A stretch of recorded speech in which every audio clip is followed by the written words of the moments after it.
La COP 21. Bonjour tout le monde.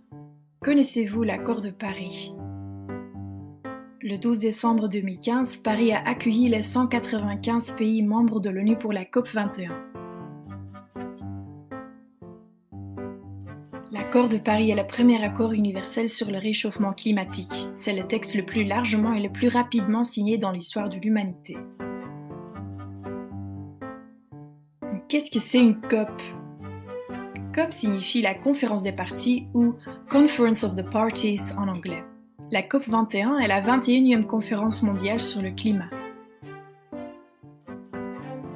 La première COP a eu lieu au cours du sommet de la Terre de Rio de Janeiro en 1992.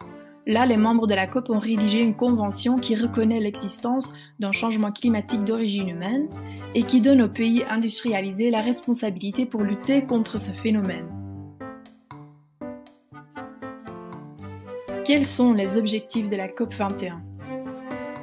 Le premier objectif est de contenir d'ici à 2100 le réchauffement climatique bien en dessous de 2 degrés par rapport à l'ère pré-industrielle, à savoir le 19e siècle. Les experts estiment qu'aujourd'hui la température à la surface de la Terre a déjà augmenté de 0,85 degrés en moyenne depuis le 19e siècle et sans aucune politique climatique, la température peut même croître jusqu'à 4,6 degrés d'ici à 2100.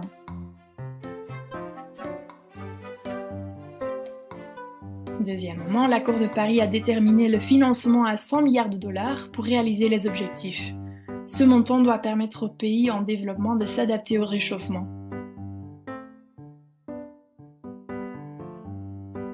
Et si on fait rien? La menace est forte. Si on fait rien, les événements climatiques extrêmes se multiplieront. On s'attend à une élévation d'1 mètre du niveau moyen des océans. Aujourd'hui, il y a 400 millions de gens qui habitent à moins d'1 mètre au-dessus du niveau de mer. Leur maison aura donc disparu. Et finalement, 30% de la biodiversité risque d'être perdue à la fin du siècle si le rythme actuel des émissions de gaz continue. Savez-vous maintenant ce que c'est l'accord de Paris? L'accord de Paris a été établi lors du COP 21 en 2015. Le but est de limiter la hausse de température à 2 degrés. L'accord vise donc en premier lieu une réduction des émissions de gaz à effet de serre.